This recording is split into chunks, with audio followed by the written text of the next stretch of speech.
work I'm going to be sharing with you all today builds off of two longitudinal studies that my team has been conducting in the United States, looking at PhD students and PhD recipients. It is a little more quantitatively leaning than Lynn's work, but I think that we'll find some interesting convergences around the things that really give us the most information. So when we think about PhD training and the outcomes, there's a presumption of cause and effect. In essence, we're training people with the expectation that they're going to be going out and ending up in particular careers with particular skill sets. And specifically, the assumption is that the skill sets that they develop are the skills that are going to land them jobs. And again, in the U.S. context, this is something that's gotten quite a bit of attention in the last few years. The National Academies of Sciences have made some strong recommendations about the types of skills that the PhD students ought to develop. The challenge that we have, of course, is that we actually have very little empirical evidence about the nature of these cause-effect relationships and what actually works or predicts the types of jobs people end up in or the types of jobs that they're interested in pursuing. So there are very few longitudinal studies. There are very few studies that use empirical assessments of skills that might be developed. And actually surprisingly few studies that actually look at what jobs people truly land in. A lot of times studies focus more on sort of interest and goals rather than where do people actually end up. So the skills that I'm going to be focusing a bit on today are combinations of what we call hard and soft skills. Hard skills are typically disciplinary skills, specific research techniques, theoretical frameworks, things of that sort. And then soft skills are often referred to as generic skills. These are things like communication, leadership, people skills. It's a little bit of a tricky construct because nobody quite has nailed down a definition that everybody can agree on, and they're remarkably difficult to measure because they tend to be very context sensitive. So these studies that my team has been conducting over the last 8 years have been engaged in this and looking at the ways in which the hard skills of theoretical knowledge and research skills interact with soft skills or generic skills, so that we have in essence combinations. Because of course, what it means to be an effective communicator in one discipline or in one type of career might mean something very different than to be an effective communicator in a different discipline or a different career. So this is sort of the generic framework. When we think about graduate training, this is sort of how we might close our eyes and imagine that these processes play out. We have students that come in with various characteristics. They then have a set of experiences in terms of their training and in terms of the supervised research that they might be engaged in, and these things converge to generate a set of skills. And these skills we then assume are going to lead people to particular careers. So the first study that I'll tell you a bit about is one we've conducted, just finished an 8-year longitudinal study of PhD students in the biological sciences, drawn from 53 different institutions in the United States.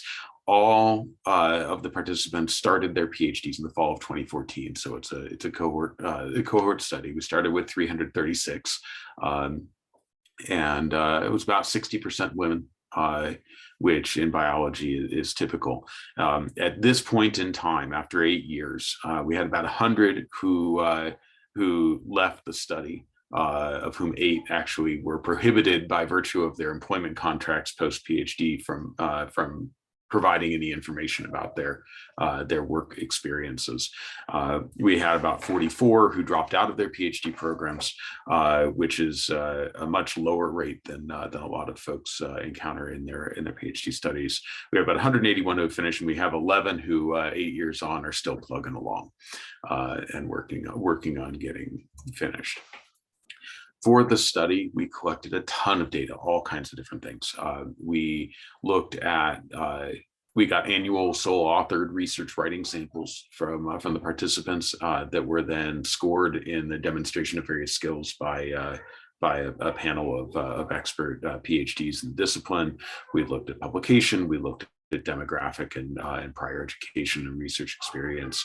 We had a huge host of annual survey measures looking at their training experiences, how they perceive their environment, their goals, their family situation. We tried to get as much information as we could. We also had them giving us bi-weekly information. So we basically got time cards, how much time they spent doing research, how much time they spent teaching, how much time they spent writing, and then measures of their self-efficacy, their confidence in their ability to do those things, and their task value, how important those things were to them. So we have that on a bi-weekly basis over 8 years, which ends up being a very large pile of data. And then we also interviewed folks on an annual basis, about 30% of the sample. So in terms of hard skills, one of the things we found is that there are 4 major types of trajectories that people demonstrate over time, and the news on that is mixed in terms of what our PhD programs are doing. In essence, we have the bottom 2 that show positive growth. This particular graph shows a 4-year growth trajectory, but the patterns stay robust through year 6. So 13% have kind of a U shape. They start out, they get a little, their skills reorganize, they get a little worse, and then they start to accelerate in terms of how the quality of their research skills. About 35% get a steady linear increase, but that leaves about 50% who either stay flat over the course of their PhD, or actually their skills actually diminish a little bit over time. And it's not really clear exactly why that happens. One of the things we do know is the people who get better as a function of their interaction with senior peers in their lab, more so than interaction with their faculty supervisors. So I'll circle back to this idea of peers and peer networks a little bit later on. But when we look at these hard skills and the hard skill development, and we try to link them to interest in careers, basically what we find is that folks whose skills are decreasing over time are less likely to be interested in going into teaching, less likely to be getting into research in either an academic or an industry setting. Folks who are low and stable tend to have more interest in going into industry than they do going into academia. And then the folks with these positive growth, whether it's linear positive or U-shaped, are substantially more interested in going into consulting as a possible career. We anticipate that they're largely looking at opportunities to use those skills in ways that may provide them greater financial compensation. But surprisingly, the growth pattern and level of research skill did not predict the level of interest that people had in whether they wanted to become tenure line faculty, research faculty at a university. So I mentioned that we looked at a whole lot of things in terms of people's experiences on an annual basis. This long bulleted list on the left covers the bulk of the things that we tried to get at with our surveys, asking people what their experiences had been in graduate school and then on into workforce for those who had finished. We also looked in terms of what careers people attained. So did they end up in a research career or a non-research career, and did they end up in a job that they felt moved them closer to their career goals, right? Because of course the goals that a PhD program or a university might have for the career outcomes of its graduates don't necessarily relate a whole lot to the goals that people have for themselves. Right, so we look at are people moving into research careers or not, and are they moving into jobs post PhD that they perceive as moving them closer to their long-term goals. And what we find is that there are different things that impact career interest and career outcomes at different points in time. So I'm going to take just a moment to briefly explain what these graphs indicate. So I mentioned that we had every 2 weeks we were getting information on people's confidence and their value for what they were doing, as well as how much time they were spending. And we wanted to know if that predicted at any point in time what types of careers people wanted to pursue. And the one place that it shows up most robustly is that, so the vertical dashed lines in the middle with the x-axis where it says 0, that is the time at which people defended the proposal for their dissertation. So they're not done with their programs yet, but they're far enough along that they know kind of what their main research focus is going to be.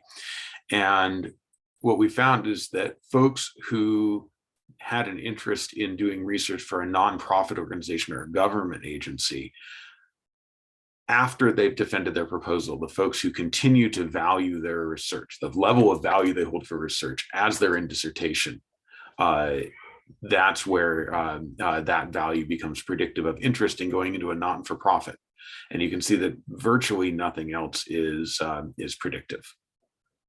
Right. So as people are going from week to week in the process of their dissertation, where they start to value their research, that becomes the primary predictor. But you'll notice that prior to dissertation, the value they have for the work they're doing doesn't seem to have any predictive impact at all for what type of career they may end up in.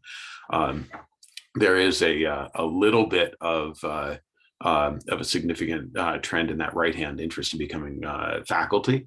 That thicker blue line basically indicates that about 3 years post proposal defense, which means when they're in a postdoc, the folks who are most interested in becoming faculty are putting in the most hours. We disaggregated the data by different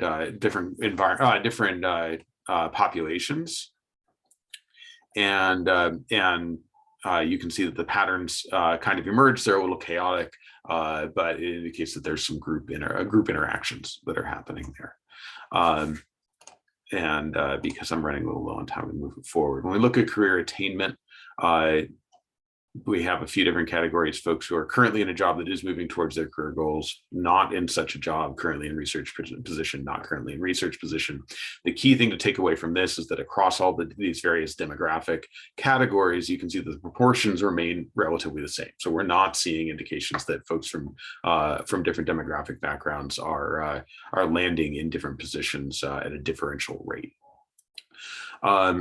We looked specifically at what types of socialization trends or experiential trends would predict landing particular jobs. And out of the vast number of variables we had, there are really only 3 that came together. So the top graphs show latent growth curves for folks who are heavily quantitatively inclined. And basically what we found is that people who maintain high stable peer interactions, high quality peer interactions, are 56 times as likely to hold a position that advances their career as people who don't. People who have a consistently high level of satisfaction with the advising or mentorship they receive from their faculty are 7.4 times as likely to hold a position that advances their career. And folks that have stable, high sense of belonging for the research environment were 1.8 times as likely to be in a research career. So the second study, and I'm going to cover this just very briefly because we only have 1 year of data, we looked at people who received a PhD. We had them take a battery of assessments that measured their soft skills in various capacities, and then we linked their data with national data sets to find where they're working a year later. So for the first year, we had 975 individuals, of whom we were able to match 881 against these national data. We looked at a whole battery of soft skills. And what we found through constructing profiles is that there are really 3 major profiles. There are folks who are relatively weaker across a number of skills. There are folks who are relatively stronger across basically all the skills. And then we have folks who are relatively strong, except for the areas of internal and external networking. So they're the activities that they undertake in order to build relationships with colleagues. So those are the 3 groups. And what we find is that there are really there's really only one difference that shows up amongst these 3 groups, not in terms of attaining an academic career, not in terms of attaining a postdoctoral position, not in terms of pursuing research. The one place where it shows up is that the people who had stronger soft skills across the board were more likely to hold their student employment positions past the end of their degree. People who had weak networking were actually more likely to get new jobs instead.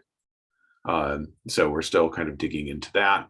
And then we disaggregated and looked at individual skills. The only skill that predicted anything was managing teams. That was the one soft skill out of an entire battery that actually seemed to be associated with attaining jobs that were academic in nature.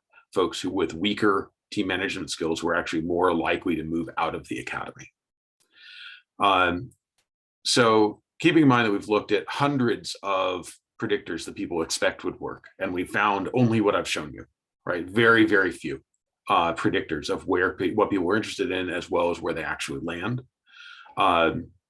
What it indicates is that there's a whole lot we don't know, and that a lot of the policy-driven narratives around what it is that doctoral training does aren't linked to the realities of where people end up on the basis of the skills that are and experiences that are imparted.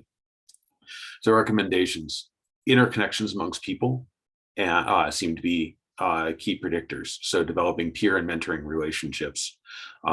This seems to be a very limited impact for soft skills, except for team management. And the timing of experiences seems to make a difference. So I'm going to stop there. Apologies.